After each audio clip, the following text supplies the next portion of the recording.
Hello and welcome to a brand new episode of Global Scan, a show that gives you a 360-degree view of major global developments and brings out India's foreign policy perspective towards the neighborhood and beyond. On the show today, India's message to the international community on why it decided to partially abrogate Article 370 of the Indian Constitution, India's stern retort to Pakistan after it downgraded diplomatic ties with India, and appreciation of India's position on Article 370 by the global diplomatic community. All that and more in Global Scan. I'm Munmun Bhattacharya. First up, the headlines.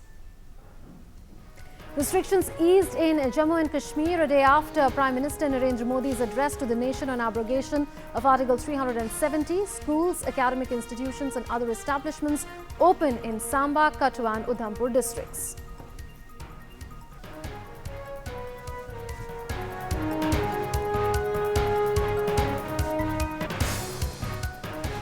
India regrets retaliatory steps announced by Pakistan, says intention behind these measures is obviously to present an alarming picture to the world of our bilateral ties, and reasons cited by Pakistan are not supported by facts on the ground, urges Islamabad to review its decisions.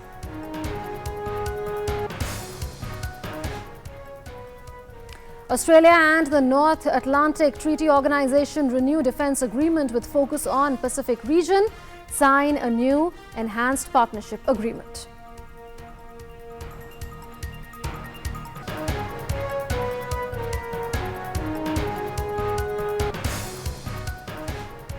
Italian government wins confidence vote in the Senate on a decree targeting charities operating migrant rescue ships. Decree proposed by Salvini and his party members focuses on tightening sanctions on charity ships that seek to bring migrants rescued in the Mediterranean to Italy.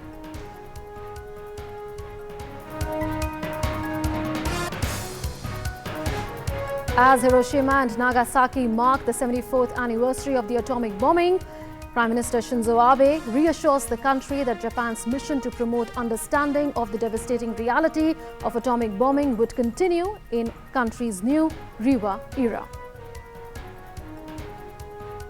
First up, a big story on the global impact of India's decision to partially abrogate Article 370.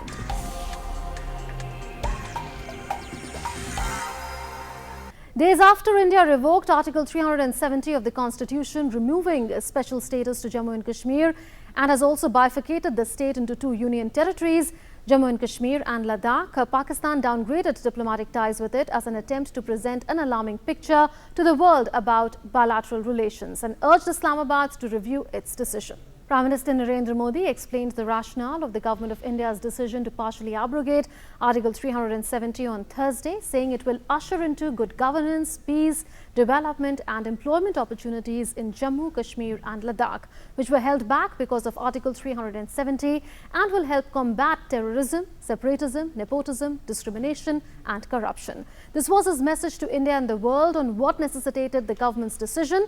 PM assured the people of J&K that normalcy would slowly return, and the government is ensuring that current restrictions don't dampen Eid festivities. In his 40-minute long address, PM praised the people of Jammu and Kashmir for standing up to Pakistan's evil designs aimed at vitiating the atmosphere. अनुच्छेद 370 से मुक्ति एक सच्चाई है, लेकिन सच्चाई ये भी है इस समय एहतियात के तौर पर कुछ कदम उठाने की जरूरत थी। उन कदमों के कारण जो भी परेशानी हो रही है उसका मुकाबला भी वहीं के लोग कर रहे हैं, और वो भी सहयोग देकर के कर रहे हैं। कुछ मुट्ठी भर लोग जो वहां हालात बिगाड़ना चाहते हैं, उन्हें धैर्यपूर्वक जवाब भी वहां के ही हमारे भाई बहन दे रहे हैं। हमें ये भी नहीं भूलना चाहिए कि आतंकवाद और अलगाववाद को बढ़ावा देने की पाकिस्तानी साजिशों के विरोध में जम्मू कश्मीर के ही देशभक्त लोग डट करके खड़े हुए हैं। On the bifurcation of Jammu, Kashmir and Ladakh into two union territories, the Prime Minister said that the centre would consider restoration of statehood to Jammu and Kashmir if the situation so warrants. He clarified that Ladakh, however, will continue to remain a union territory. जब धरती का स्वर्ग हमारा जम्मू कश्मीर फिर एक बार विकास की नई ऊंचाइयों को पार करके पूरे विश्व को आकर्षित करने लगेगा, नागरिकों के जीवन में ईज ऑफ लिविंग बढ़ेगी, नागरिकों को जो उनके हक का मिलना चाहिए वो बेरोक टोक मिलने लगेगा, शासन प्रशासन की सारी व्यवस्था जनहित कार्यों को तेजी से आगे बढ़ाएगी, तो मैं नहीं मानता कि केंद्र शासित प्रदेश यूनियन टेरिटरी की व्यवस्था जम्मू कश्मीर के अंदर चलाए रखने की जरूरत पड़ेगी। हां, लद्दाख में वो बनी रहेगी। भाइयों और बहनों, हम सभी चाहते हैं कि आने वाले समय में जम्मू कश्मीर विधानसभा के चुनाव हो, नई सरकार बने। So that was Prime Minister Narendra Modi explaining the rationale of partial abrogation of Article 370 of the Constitution to India and to the international community as well. Let's take a look at what impact will this abrogation of Article 370 have. People of Jammu, Kashmir and Ladakh will have same rights as the rest of India once this comes into effect.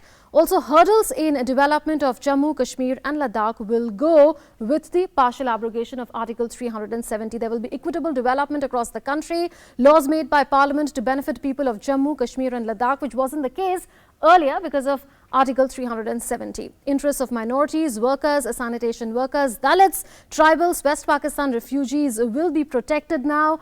Earlier, we saw how these were subjected to discrimination of different sorts. Employment opportunities for local youth will be created as more investment takes place because several restrictions will go, which were there as a result of Article 370. Vacant central and state government posts will be filled now. There are several posts of the government which are vacant. They will be filled going forward. Public and private sector will be encouraged to recruit, so more recruitments will happen, so local youths will be able to get jobs, and that disaffection which was troubling Jammu, Kashmir and Ladakh will go.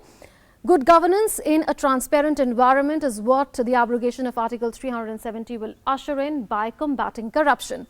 Socio-economic development by building infrastructure, health and educational institutions. So, with the going of Article 370, these benefits will accrue to the people.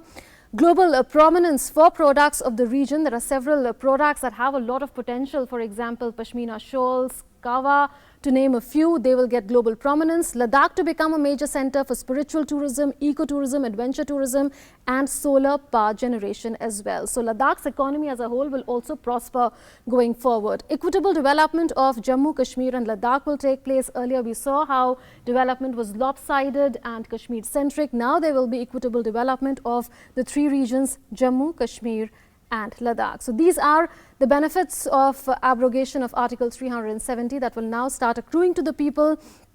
Besides that, it will also spell an end to terrorism and nepotism. Pakistan's designs of spreading separatism and terrorism will be foiled now because local youths will have more jobs. They will be employed in a beneficial manner and their families will also stand to benefit, and thus the stranglehold of terrorism will be cut down to a large extent. Stranglehold of political dynasties will also end, and there will be more leadership opportunities that will be available to the local youth. So locals will get opportunities to become public representatives. So the stranglehold of a couple of political dynasties that we saw over the decades in Kashmir is now going to end.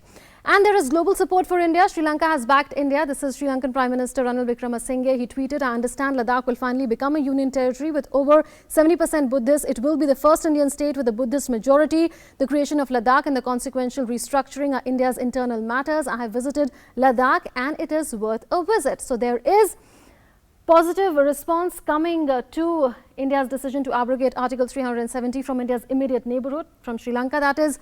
Besides that, Maldives has also backed India. The Maldives considers the decision taken by the government of India regarding the Article 370 of the Indian Constitution as an internal matter. This has been the line that India has taken since the very beginning. We believe that it is the right of every sovereign nation to amend their laws as required. This was a statement that was put out by the Maldives Foreign Ministry. So more diplomatic support coming for India's decision to partially abrogate Article 370. Besides that, UAE, which is a member of the OIC, the Organization of Islamic Countries, has also backed India, which is a major shot in the arm for India. The UAE, as per a statement which has been reported widely in the media, has said that we expect that the changes would improve social justice and security and confidence of the people in the local governance and will encourage further stability and peace. This was a statement quoted in the media of the UAE ambassador to India. Precisely the point that India is trying to make, that this decision will usher in peace, development and will do away with discrimination, will give a boost to socio-economic development in the region. United States of America has cleared the air. This is extremely important. This is what U.S. Acting Assistant Secretary Alice Wells has said. He said that contrary to press reporting, the Indian government did not consult or inform the U.S. government before moving to revoke Jammu and Kashmir's special constitutional status. Because there were news reports that suggested that India had consulted the United States. Those reports have now been put to rest. That speculation has been entirely put to rest by this statement that was released by U.S. Acting Assistant Secretary Alice Wells. So there is global support for India that has come in. We showed you how. Besides that, India gave a stern retort to Pakistan after its recent decisions to downgrade diplomatic ties with India. India said that this is an internal matter of India. The recent developments pertaining to Article 370 are entirely the internal affair of India.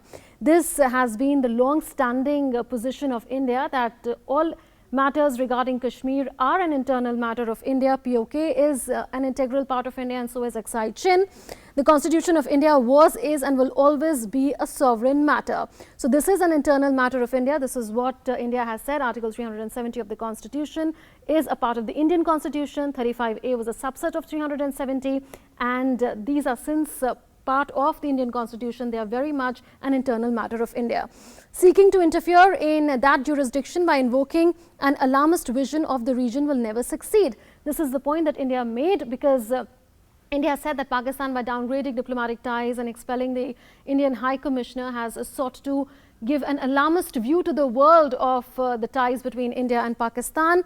And this is what India said on what the real intention of Pakistan is. The intention behind these measures is obviously to present an alarming picture to the world of our bilateral ties. So India hitting back hard after recent retaliatory steps were taken by Pakistan.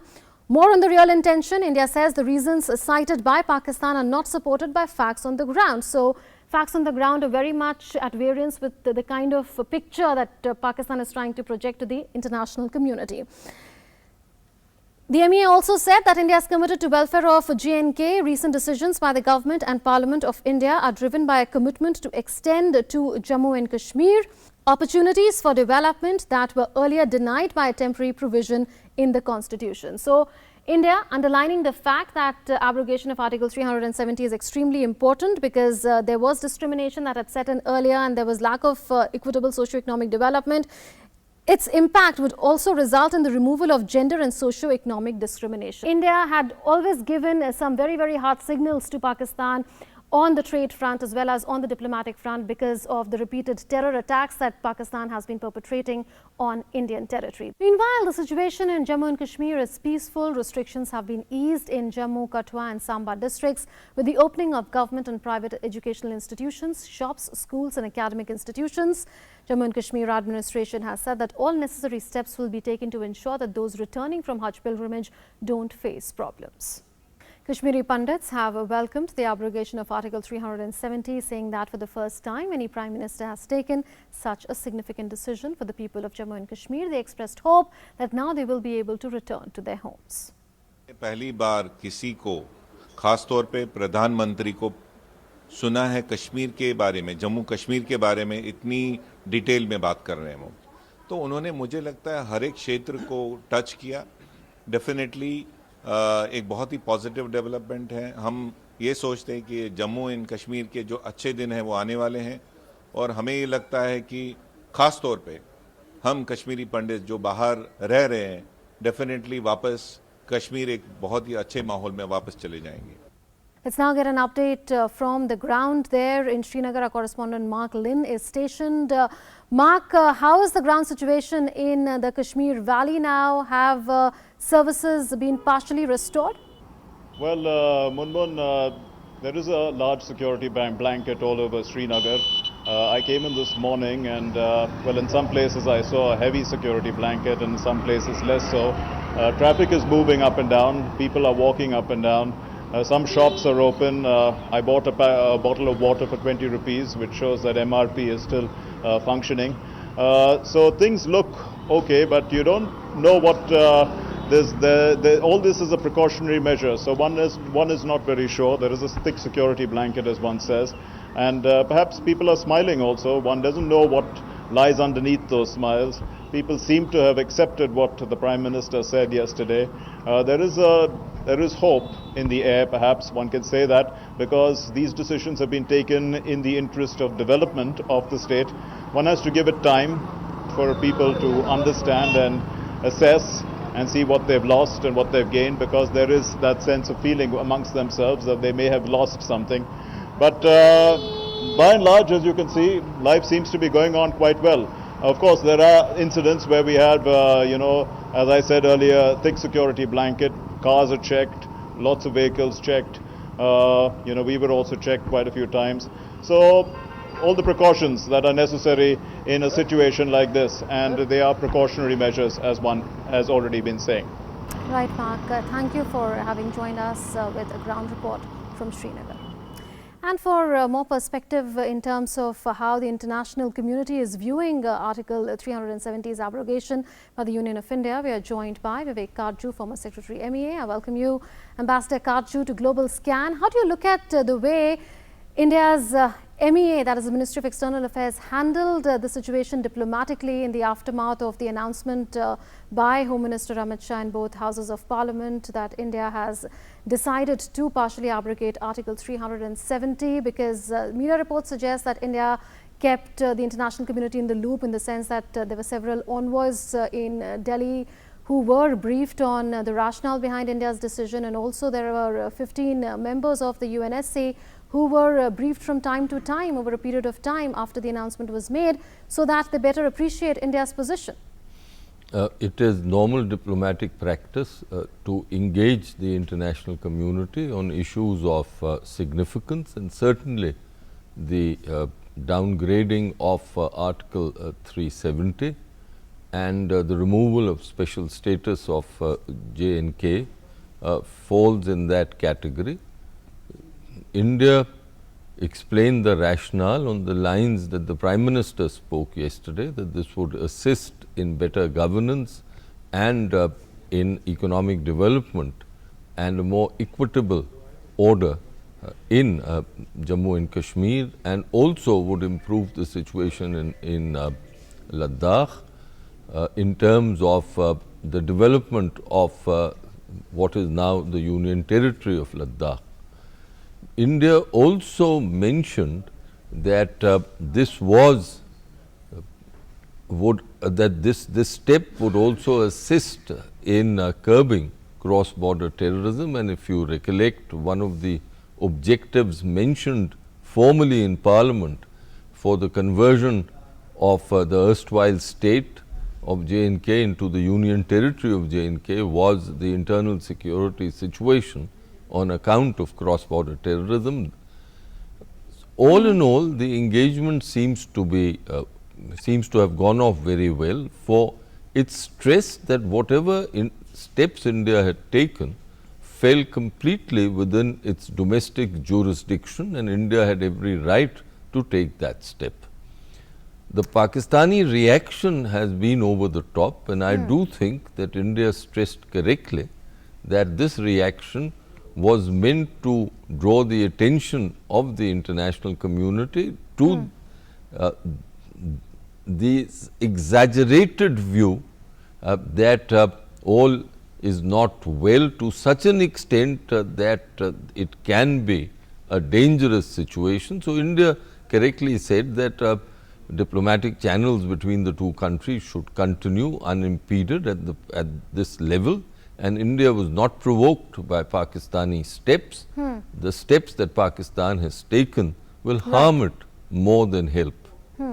Ambassador Karchu, several of these countries that have come out in India's support after India announced the decisions are also part of the OIC, Organization of Islamic Countries. UAE, for instance, is a member of the OIC. Does that mean that Pakistan's stock is continuing to go down even among Islamic countries? I think we've got to take an objective view of this situation with regard to the OIC. Though the OIC has a formal position on behalf of, because of Pakistani intervention, and this intervention has gone on for the last 3 decades on Jammu and Kashmir. I don't expect that that formal position will change. However, on the ground, in practical terms, Pakistani overtures towards the OIC will have no great impact. Certainly, the Pakistani Prime Minister has been in touch with important Islamic leaders, and some leaders have stated their formal positions, but I don't see any material change taking place in the OIC. And what is most important for India, India's bilateral ties with all Islamic countries, especially with important countries in West Asia, will continue to be as warm, as constructive and as productive as they are now. Fair enough, but member countries of the OIC like the UAE have come out in India's support, saying that the decisions taken by India have been taken on a matter which is totally internal to the country. Having said that, Ambassador Karju, India is also trying to expose Pakistan's propaganda on Kashmir with the UNSC members, saying that there are several resolutions on Kashmir that Pakistan itself has not followed since the 1940s. Then what is this brouhaha about? That's entirely correct. Actually, the fact is that Pakistan itself has changed the constitutional positions within the Pakistani system of areas under its illegal and forcible control in Jammu and Kashmir. And if it has done so, it certainly has no right to comment what India is doing within its domestic jurisdiction. Besides, the constitutional position is absolutely clear. Jammu and Kashmir is a part of the Union and it will so remain. Absolutely, and there has been so much of centralization of power, Ambassador Karju, in POK. For instance, we know how the President of Pakistan, the Prime Minister of Pakistan and the Council of Ministers in Pakistan, they rule almost with an iron hand in Pakistan-occupied Kashmir, and contrast that to how there is decentralization of power taking place in Kashmir. Well, I think that is the proposal that the government wishes to pursue, that power should flow downwards and go to the grassroots, and that will be beneficial in terms of governance. Besides that, there are also reports that suggest that India's diplomatic community is also underlining what Pakistan Army had said in a recent statement. It had said that both Article 370 and 35A are just not recognized by Islamabad. If that is indeed the case, do any of these protestations by Pakistan that we are seeing now bear any legitimacy whatsoever? The Pakistani position is riddled with contradictions, and hence it does not need to be taken seriously in terms of international law or in terms of diplomatic practice. What we have to be careful about is the action that Pakistan has taken over the last 3 decades and its continuation.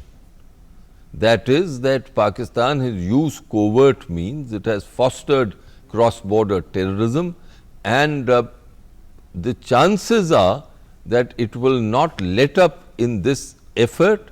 Besides, it might also think of new and innovative ways of seeking to provoke us.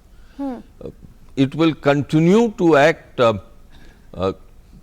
diplomatically and otherwise because of its public opinion, because within Pakistan over the decades a certain fervor has been built, a certain irrational fervor has been built up about Jammu and Kashmir, and it is the saner voices in Pakistan say that it is harming Pakistan, that it has damaged Pakistan.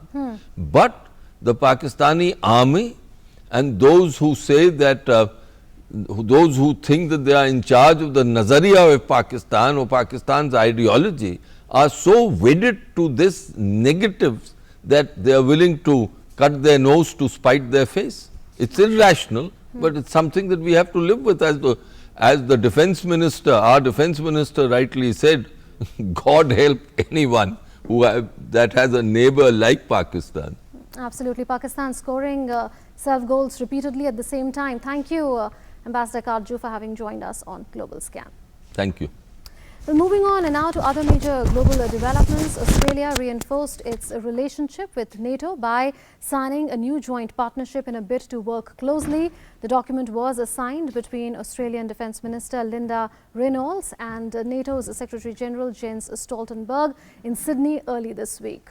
Reynolds said that Australia is concerned about Iran's activities in the Strait of Hormuz and is considering a request from the US and the UK to join a global coalition to protect and secure the strait. However, it has not made any decision yet. Yes, we did. We have had discussions about what's happening in the Middle East. I can reiterate that the Australian government remains very concerned about the increased tensions in the Straits of Hormuz, and we are considering the American request and also now the request from the United Kingdom, but we have not yet made any decision. We are looking at new areas to work together in the Indo-Pacific, so it's a reinforcement of our relationship. NATO's Secretary General Jens Stoltenberg added that NATO is concerned about the alleged destabilizing activities of Iran in the region. So we are extremely, of course, concerned about the situation in the Strait of Hormuz, and all allies are also concerned about the destabilizing activities of Iran in the region. Italy passed a tougher law on migrant boats. The Italian government managed to win a Senate vote on a decree targeting charities operating migrant rescue ships early this week, strengthening its stand against the migrant ships arriving at its ports. Italian Interior Minister and Deputy Prime Minister Matteo Salvini managed to win the vote by 160 in favour and 57 against. The decree proposed by Salvini and his party members focused on tightening sanctions on charity ships that seek to bring migrants rescued in the Mediterranean to Italy. The decree hikes maximum fines for ships that enter Italian waters without authorization to €1 million from a previous €50,000. It also provides for the arrest of captains who ignore orders to stay away and calls on naval authorities to seize their boats automatically. The decree had already been passed by the Italian lower house. A world free of nuclear weapons. This is what Japan called for as it observed 74th anniversary of Hiroshima and Nagasaki atomic bombings this week. Laying wreath at the Hiroshima Atomic Bomb Dome Memorial on 6th of August, Japanese Prime Minister Shinzo Abe reassured the country that Japan's mission to promote understanding of the devastating reality of atomic bombing would continue in the country's new Riva era. The Japanese Prime Minister also assured a meaningful outcome at the Non-Proliferation Treaty Review Conference next year by actively engaging with other countries. We must work to make the new era one that is both peaceful and hopeful. We will promote understanding of the devastating reality of atomic bombing while adhering to Japan's 3 nuclear principles. I am determined to work as a bridge between nuclear weapon states and non-nuclear weapon states and to lead the efforts of the international community by urgently promoting dialogue. Shinzo Abe later reaffirmed the call at Nagasaki Peace Park as he attended the memorial ceremony on the 9th of August. The ceremony was also attended by atomic bomb survivor and activist Yoshiro Yamawaki, who pledged to continue his appeal for abandoning nuclear weapons until his death. I will continue to appeal for abandoning nuclear weapons until I die. This is a way to honor the 2 lakh people who lost their lives in Hiroshima and Nagasaki 74 years ago, and people who've been suffering the after effects of the atomic bomb. Over 1 million pilgrims arrived in Mecca as the annual Hajj pilgrimage, which traces the route Prophet Muhammad took 14 centuries ago, began on Friday. According to Saudi Ministry of Hajj, majority of them are residing in Mecca while others are staying in Medina. As people from around the world are coming for the annual pilgrimage, tight security has been put in place in the holy city to ensure the safety of worshippers. The Hajj is an annual Islamic pilgrimage to Mecca, Saudi Arabia, which Muslims are expected to make at least once in their lifetime. According to some pilgrims, the Hajj gives them a moment to rejoice as they get to meet people from all corners of the world. As hot weather is expected to prevail during the Hajj season, the Saudi government has taken measures to keep pilgrims cool, such as spraying water in the streets and providing air conditioning in various buildings. That's it then in this edition of Global Scan. Thanks for watching.